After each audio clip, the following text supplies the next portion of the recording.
Oi, então, dessa vez eu vim aqui ler esse artigo nomeado Mobilidade, Meritocracia e Outros Mitos. Esse artigo ele foi escrito pelo Kevin Carson. No caso, ele foi escrito originalmente no dia 20 de dezembro de 2015 e ele foi traduzido no dia 6 de janeiro de 2016 pelo Eric Vasconcelos. E também, logicamente, postada a tradução aqui no site do CAIS, o Centro para uma Sociedade Sem Estado. Logo, sem mais delongas, vou começar esse artigo aqui. Mobilidade, meritocracia e outros mitos.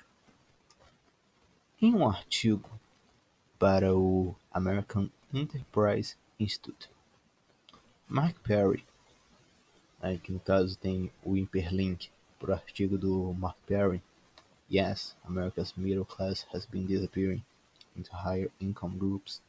Então, se vocês quiserem ver o artigo, tá aí o hiperlink, escrito no 17 de dezembro. Agora voltando aqui ao artigo em si do Kevin Carson. Justifica o encolhimento da classe média e o crescimento da desigualdade econômica, citando as conclusões de um recente estudo do Pew Institute, que fala que dos 11% de diminuição da classe média americana, 7% subiram para classes mais altas e apenas 4% caíram, perdendo renda. Primeiro, o movimento entre os estratos sociais não legitima a estratificação se a própria estrutura for ilegítima. A meritocracia é um mito legitimizador, quase não saiu, criado para distrair as pessoas da real questão de se o sistema de poder que esses funcionários meritocráticos servem é justo. Como Chris Dillon, um marxista britânico não ortodoxo, observa, aí no caso aqui também cita um outro artigo do Chris Dillon, Beyond Social Mobility, então aqui também vai estar o hiperlink para esse outro artigo, Stumbling and Mumbling, escrito no 19 de dezembro. É bem próximo do artigo do Mark Perry. Aí ele cita aqui uma parte desse outro artigo do Chris Dillon. Imagine um ditador ameaçasse colocar seu povo inteiro na prisão, mas oferecesse empregos de guarda para aqueles que passassem determinados testes e sinecuras muito bem remuneradas, aqueles que se saíssem especialmente bem. Teríamos assim mobilidade social e até mesmo meritocracia e igualdade de oportunidades. Mas não teríamos justiça, liberdade ou uma sociedade boa. Tudo isso requereria que as prisões fossem destruídas. Perceba também que o que se chama de classe alta no estudo não inclui somente as classes de rentistas super ricos e executivos com salários milionários, mas também a maior parte do extrato gerencial. Há um bom motivo que explica por que esse extrato cresceu de 14% para 21% da população geral. Como David Gordon argumentou em seu livro Fat and Lean, foi a decisão neoliberal dos anos 70 de limitar os salários por hora e deslocar uma quantidade maior de riquezas para cima, para os rentistas e os CEOs, que resultou num aumento do autoritarismo interno da corporação e uma necessidade de crescimento da classe de supervisores para monitorar os, compreensivelmente, insatisfeitos trabalhadores. Apesar do aumento da renda das classes gerenciais, a grande maioria de seus componentes ainda são empregados assalariados, cujos rendimentos dependem da aprovação contínua de seus superiores. Esse 14 a 21% da população é mais ou menos o que Orwell chamava, em 1984, de extrato médio, representando na história pelo partido interno, ao qual Winston e a Julia faziam parte. É assim que Orwell descrevia o mesmo tipo geral na Inglaterra corporativa de sua época, em um outro romance seu, nomeado Um Pouco de Ar, por favor. Aí aqui na hora ele coloca uma citação do Orwell nesse outro romance. Em cada uma daquelas caixinhas de estuque se encontra um miserável que jamais está livre, a não ser quando dorme. Fecha aspas. Não apesar, não apesar não.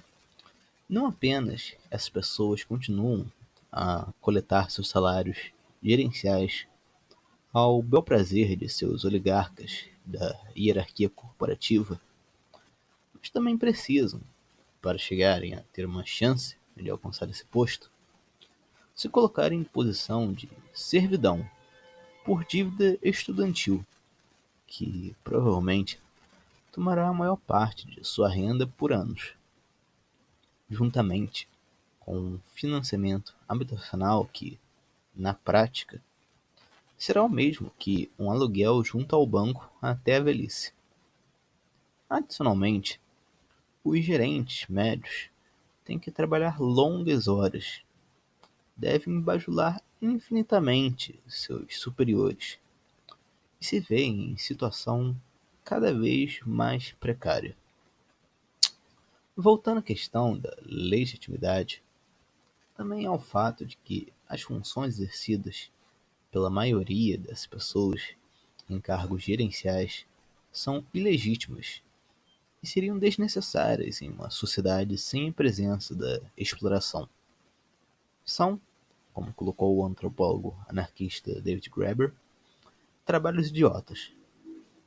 Existem porque o Estado americano, em conluio com o capital corporativo, cartelizou a economia sob controle de hierarquias burocráticas, muitas vezes maiores que o ponto de retornos decrescentes de eficiência. E porque a natureza autoritária dessas hierarquias e o retismo de sua gerência cria um conflito que requer controle e vigilância redobrados. Joe Bajan descreveu habilmente a natureza do trabalho executado por essas pessoas. Abre aspas. O império precisa que 20 a 25% de sua população administre e o perpetue, através de advogados, gerentes de seguros, gerentes financeiros, professores universitários, coordenadores de mídia, cientistas, burocratas, gerentes de todos os matizes e várias outras profissões e semi-profissões. Fecha aspas.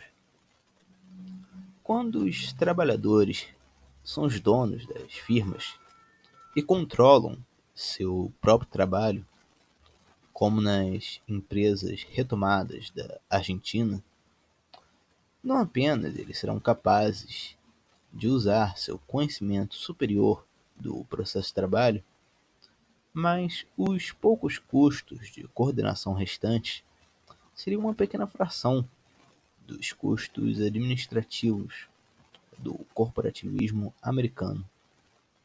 Na verdade, a eliminação de todos os salários gerenciais resolveria o problema dos custos unitários em uma só tacada. A camada superior da sociedade cresce em tamanho e renda, porque todo o valor criado por trabalhadores produtivos nas classes inferiores é extraído pelo topo. Quando os de cima roubam, os de cima roubam os que estão embaixo, elas precisam de muito mais guardas para vigiar seus bens. E de fato, a despeito do aumento ou não da renda real das camadas mais baixas da população, a perda do controle da produção por parte dos trabalhadores e o aumento da precariedade de suas condições é ainda pior do que o do extrato gerencial composto por 21% da população. Tanto para os trabalhadores quanto para os gerentes, o estresse em seu ambiente de trabalho tem correlação direta com a falta de poder. Não precisamos de meritocracia, precisamos de justiça. Então é isso. Como falei, esse artigo que foi traduzido pelo Eric Vasconcelos. Código do TikTok, do Quai, estará na descrição. Link desse artigo também, com todos os hiperlinks aqui inclusos nele também. Espero que todos tenham gostado da leitura aqui desse artigo. E como eu sempre digo nesse canal, até mais.